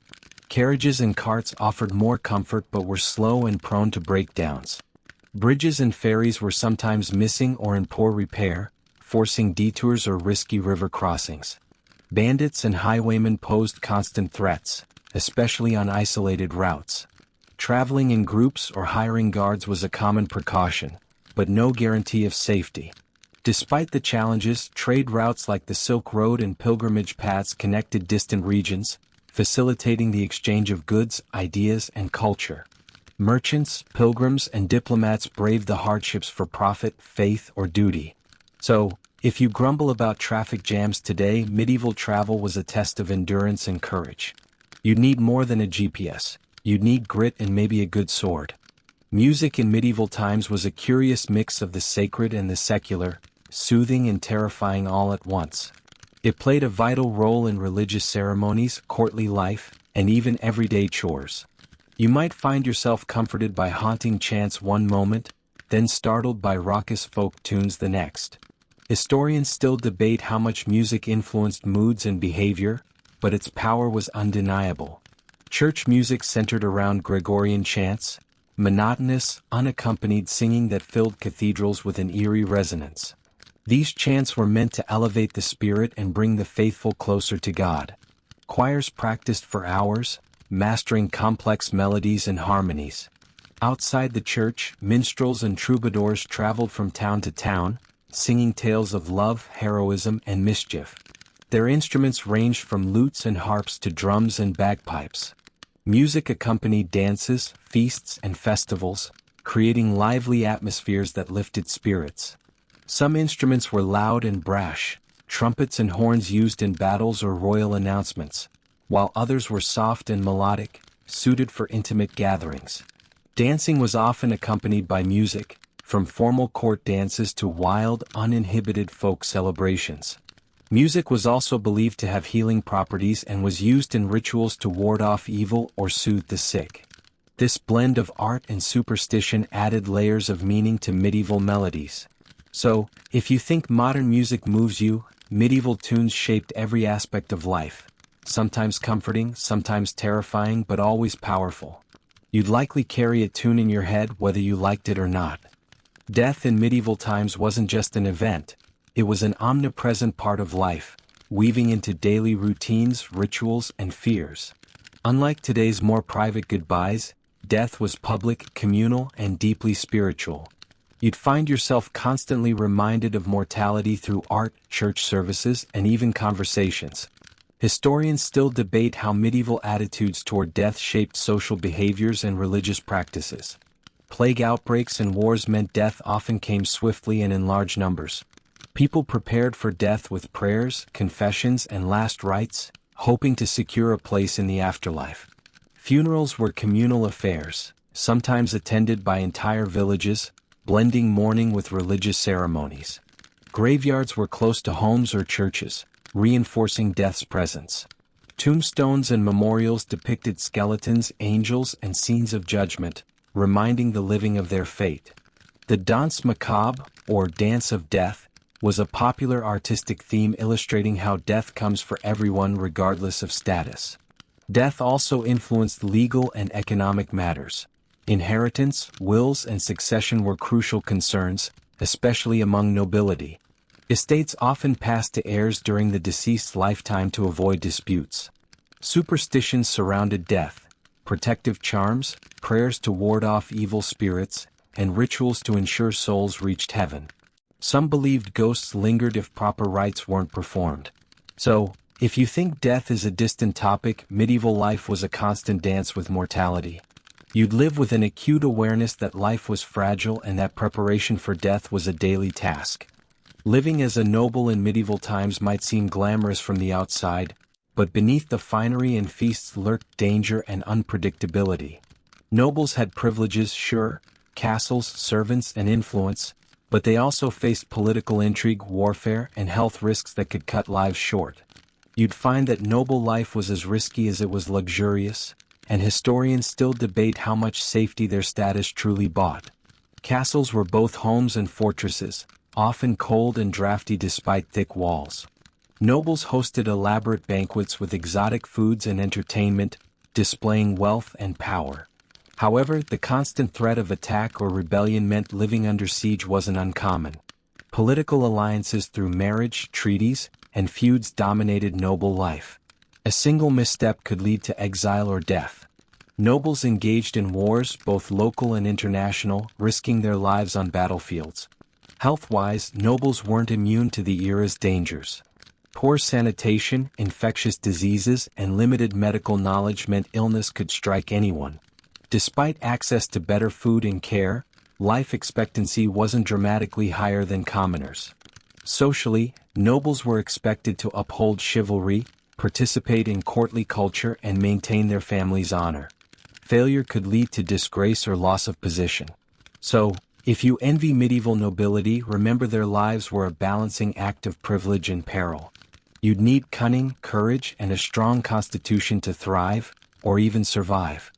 The chilling tales of medieval witch hunts reveal a terrifying chapter where fear, superstition, and politics combined with deadly consequences. Accused witches, mostly women, faced persecution, torture, and execution, often based on flimsy evidence or mass hysteria. Historians still debate the extent to which these hunts were fueled by genuine fear versus social and political agendas. Witch hunts varied by region and period but often coincided with times of crisis, such as famine, disease, or war. Communities looked for scapegoats, blaming witches for misfortune or unexplained events.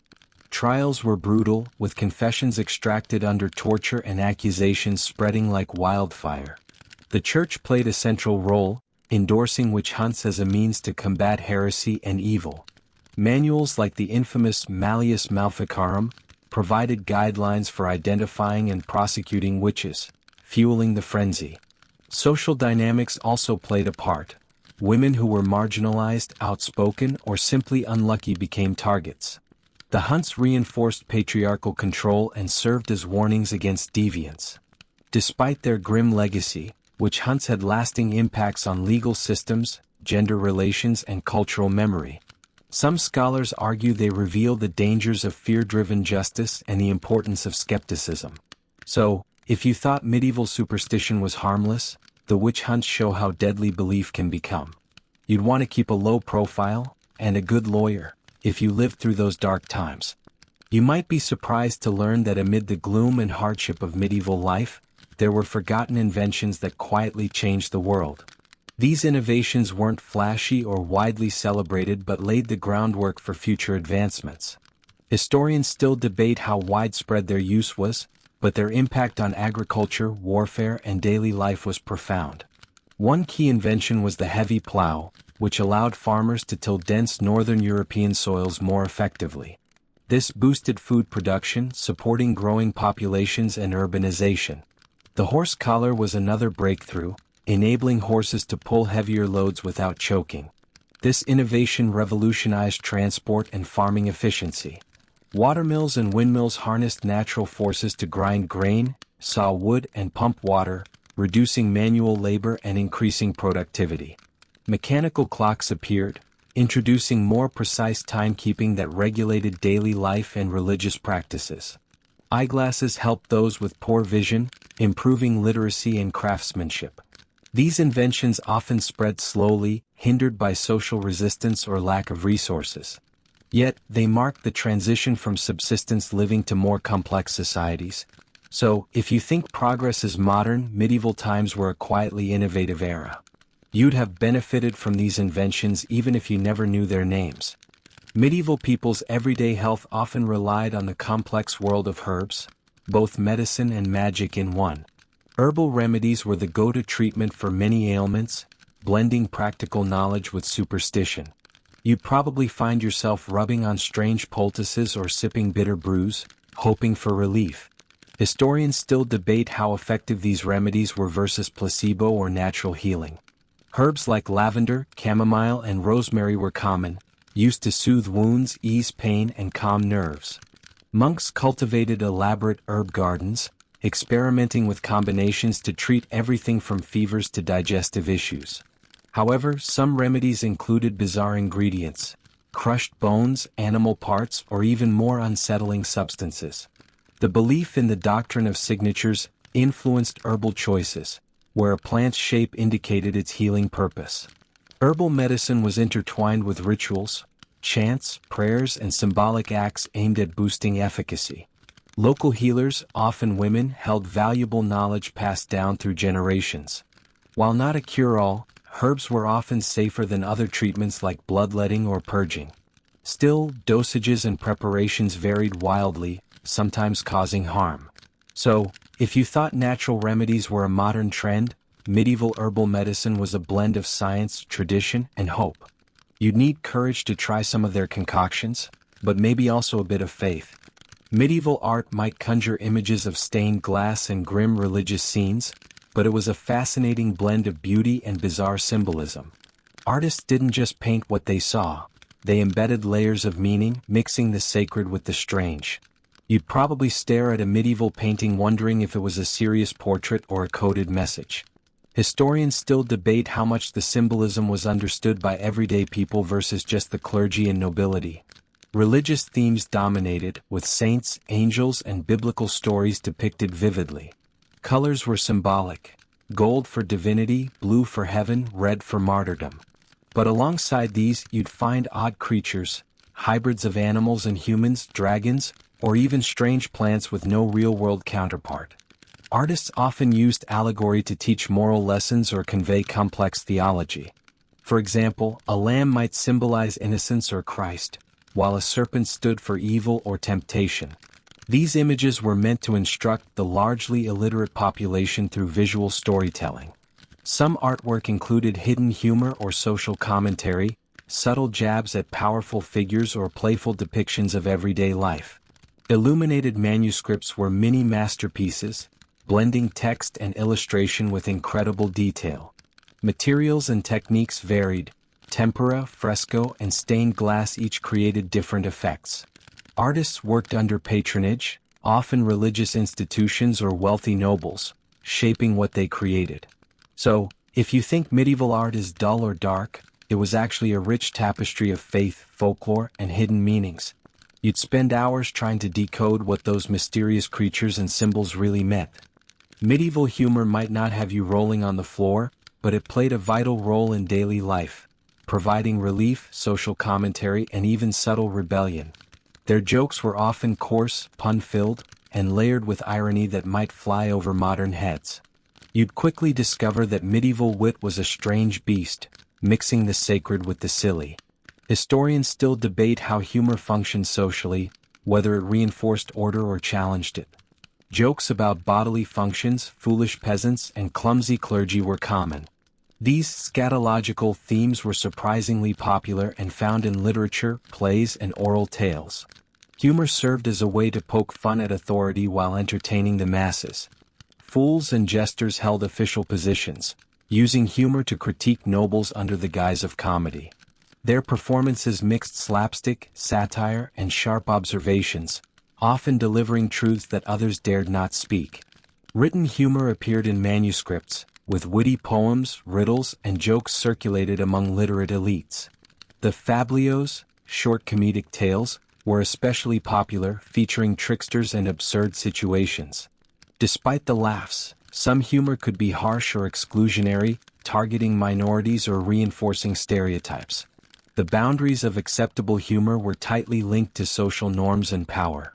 So, if you think medieval life was all gloom, their humor was a bright spot, odd, sometimes crude, but a vital outlet for human connection and critique. You'd probably need a strong stomach and a sharp mind to get their jokes. Famine in medieval times was a brutal, grim reality that shaped the lives of millions. These weren't just occasional food shortages but devastating events that could last years, wiping out populations and reshaping societies. You'd likely find yourself desperate and starving long before the Black Death made headlines. Historians still debate how famine influenced political upheavals and social change, but its deadly impact was undeniable. Crops failed due to bad weather, pests, and war, leading to empty granaries and soaring food prices. People resorted to eating anything they could find: roots, bark, even grass. Some accounts describe desperate acts like cannibalism, though historians debate the extent of such cases. Famine weakened immune systems, making people more susceptible to disease. Malnutrition caused stunted growth and high mortality, especially among children and the elderly. Governments and lords often struggled to respond effectively. Relief efforts were limited, and sometimes hoarding or price gouging worsened conditions. Social unrest, rebellion, and migration were common consequences. Famine also influenced cultural attitudes, deepening religious fervor and fatalism. Some saw it as divine punishment, reinforcing church authority. So, if you think food scarcity is a modern concern, medieval famine was a relentless nightmare that shaped every aspect of life. You'd need resilience and perhaps a bit of luck to survive. If you think your local inn is just a place to crash, medieval inns were quite different, and often less inviting. You'd find yourself navigating cramped rooms, rough beds, and questionable company, all while trying to stay safe and well-fed. Historians still debate how much inns contributed to spreading disease, but their role in travel and commerce was undeniable. Inns were crucial stopping points for travelers, merchants, and pilgrims. They offered food, drink, and shelter, but comfort was a luxury. Beds were shared, sometimes by strangers, and cleanliness was inconsistent. Fireplaces provided warmth, but smoke filled rooms. Food served was simple: stews, bread, and ale, sometimes stale or spoiled. Water was often unsafe, so ale was a common beverage. Inns were also social hubs where news, gossip, and deals were exchanged. However, inns could be dangerous. Theft, violence, and disease were risks, especially for lone travelers. Some inns had reputations for criminal activity or illicit dealings. Despite risks, inns were vital for medieval mobility, enabling long-distance trade and pilgrimage. Their existence helped connect distant regions and cultures. So, if you think your hotel has issues, medieval inns were rough-and-ready establishments where comfort was secondary to survival. You'd need nerves of steel and a keen eye to get through the night unscathed. Believe it or not, medieval hygiene products did exist.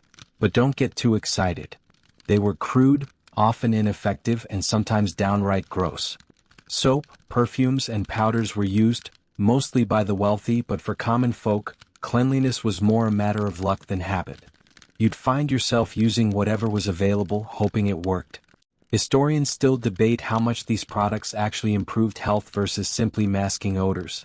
Soap was made from animal fats and ashes, resulting in a harsh, smelly bar that could irritate skin. It wasn't widely used for bathing but sometimes for laundry or washing hands before meals, mostly among the rich.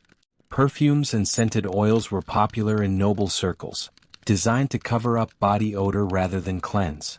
These were often made from flowers, herbs, and spices, but could be expensive and sometimes caused allergic reactions. Powders, made from crushed minerals or herbs, were sprinkled on hair or clothes to freshen them. This practice influenced later fashion trends like powdered wigs. Tooth cleaning was rudimentary. People used cloths, twigs, or abrasive powders made from crushed shells or charcoal. Dental hygiene was poor, leading to common tooth decay and loss. Women used rudimentary cosmetics, kohl for eyes, rouge for cheeks, but these could contain toxic substances like lead. So, if you think your hygiene routine is complicated, medieval products were basic and often risky. You'd likely be trading cleanliness for practicality and a fair share of odors. Marriage in medieval times was less about love and more about law, inheritance, and scandal. The rules were complicated, and breaking them could lead to serious trouble. You'd need to navigate a maze of customs, church laws, and social expectations that governed everything from who you could marry to how property was passed on.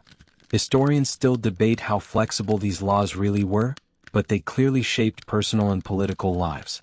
Marriage required church consent, often formalized by a public ceremony.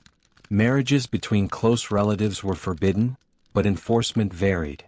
Dispensations could be granted for political or economic reasons, especially among nobility. Inheritance laws favored male heirs, creating tensions and complex arrangements for daughters. Marrying into the right family could secure wealth and power, while poor matches could lead to disputes or loss of status.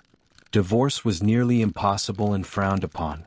Annulments, declaring a marriage invalid, were rare and required strong reasons like consanguinity or fraud.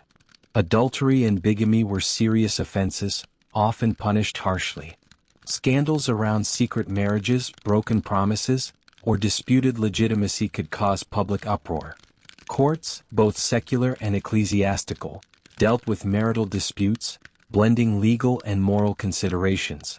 So, if you thought modern marriage laws were complex, medieval ones added layers of power, religion, and family politics. You'd need a good lawyer, and maybe a priest, to navigate them safely. Medieval law enforcement was a patchwork of strange customs, harsh punishments, and often brutal justice. You'd quickly find that the idea of fair trials and police officers as we know them today didn't exist. Instead, local lords, sheriffs, and sometimes mobs kept order, often with little regard for rights or evidence. Historians still debate how much law and order actually prevailed versus chaos. Punishments were severe and public, designed to deter wrongdoing. Fines, whipping, stocks, mutilation, and even execution were common. The method depended on the crime and your social status. Nobles might pay fines while peasants faced harsher penalties. Local communities had tithings, or groups responsible for policing themselves, reporting crimes and capturing offenders. Trials could involve ordeals like carrying hot irons or trial by water, believed to reveal guilt or innocence through divine judgment. Corruption and bribery were widespread, with officials often abusing power. Justice could be swift or delayed, depending on influence and wealth. The Church also enforced moral laws, punishing sins and heresy through ecclesiastical courts. Excommunication or penance were spiritual punishments with social consequences. So, if you think modern law enforcement has issues, medieval justice was rough, inconsistent, and often terrifying. You'd need luck, connections, and courage to navigate it unscathed. The medieval church wasn't just a spiritual authority, it controlled nearly every aspect of daily life and fears. It shaped laws, education, morals, and even politics, weaving itself into the fabric of society. You'd quickly learn that defying the church wasn't just frowned upon, it could bring serious consequences. Historians still debate the balance of power between church and state, but the church's reach was undeniable. Religious leaders preached obedience, charity, and piety, emphasizing salvation and damnation. The church calendar structured the year with festivals, fasts, and holy days dictating work and leisure. Confession and penance were essential practices, reinforcing moral control. The fear of hell and divine punishment kept many in line. The church owned vast lands, collected tithes, and influenced rulers. Monasteries were centers of learning and charity but also political players. Heresy was harshly punished, with inquisitions seeking to root out dissent. The threat of excommunication cut individuals off from community and sacraments. Church rituals, art, and architecture reinforced its authority, creating awe and fear. So, if you thought religion was personal in medieval times, it was a powerful institution shaping your every thought and action. You'd need to tread carefully not to fall afoul of its watchful eyes. In medieval times, women's roles extended far beyond just the kitchen, even if that's often what history remembers most. Women were active in managing households, working in fields, running businesses, and sometimes even influencing politics and culture. You'd quickly see that while gender roles were restrictive, women found ways to exercise power and agency. Historians still debate how much freedom women truly had, but their contributions were undeniable. Peasant women labored alongside men, planting, harvesting, and tending livestock. They also handled domestic tasks, cooking, weaving, and childcare. In towns, women worked as merchants, midwives, healers, and craftswomen, sometimes running their own shops. Noble women managed estates, oversaw servants, and arranged marriages that shaped alliances. Some wielded political influence, acting as regents or advisors.